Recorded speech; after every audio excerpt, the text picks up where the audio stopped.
আমি ছাদের উপরে এসেছি, লাউ গাছের শাক নেবো, লাউ শাক। তো চলুন আমার সাথে থাকুন। আমি উপরে ছাদেতে এসেছি। বন্ধুরা দেখতে পাচ্ছেন কত বড় আমাদের লাউ গাছ, একদম ওই নিচেই হয়েছে। আমি নিচে দেখাচ্ছি, ওখান দিয়ে এই যে ছাদের উপরে উঠে গেছে। যেরকম কুমড়ো গাছ হয়েছিল, চাল কুমড়ো গাছ, তো বন্ধুরা এই যে ছাদের উপরে তারে উঠে গেছে শাক, লাউ শাক। এটা আগে হয়েছিল চাল কুমড়ো গাছ। এই যে লাউর ফুল হয়েছে বন্ধুরা, দেখতে পাচ্ছেন। এই লাউ গাছের ডগা এই উপরে উঠছে, এই যে ফুল হয়েছে, লাউ হয়েছে, অনেক ছোট ছোট লাউ হয়েছে। বৃষ্টি হয়েছে তো লাউগুলো ঝরে গেছে, দেখতে পাচ্ছেন ছোট ছোট এসব কত লাউ গাছ। তো এই পাতা আমি নেব বন্ধুরা, এই পাতা আমি নিচ্ছি। দেখুন পাতা ছিঁড়ে নিচ্ছি, শাক রান্না হবে, শাক ভাজা করবো আজকে। কাঁচা আম নিয়েছে, পটল নিয়েছে, সব ভাজা হবে, আলু ভাজা হবে, সব কাটাকুটি হচ্ছে বন্ধুরা। এখানে পেঁয়াজ রসুন কেটে নিয়েছি শাক ভাজার জন্য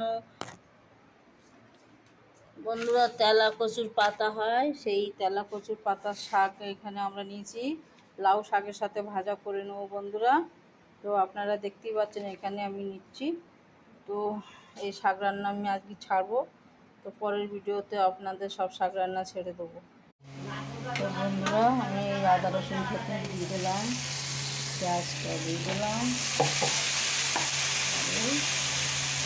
ধনে পাতা, টমেটো, কাঁচা লঙ্কাটা দিয়ে দিলাম, দিয়ে একটু নাড়াচাড়া করে নেব। হলদি দিয়ে দিলাম কালারের জন্য, একটু নুন দিয়ে দেবো। আর নুন হলদি দিয়ে সিদ্ধ করা আছে, আর কোনো মশলাই দেবো না, কাঁঠালের এতে চিংড়ি মাছ দেবো বন্ধুরা। বন্ধুরা এখানে টমেটো, সব কাঁচা লঙ্কা, পেঁয়াজ সব লাল হয়ে গেছে।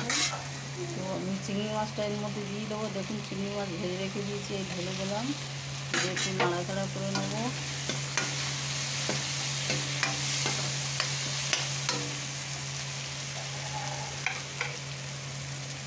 বন্ধুরা দেখুন কাঁঠাল দিয়ে দিচ্ছি,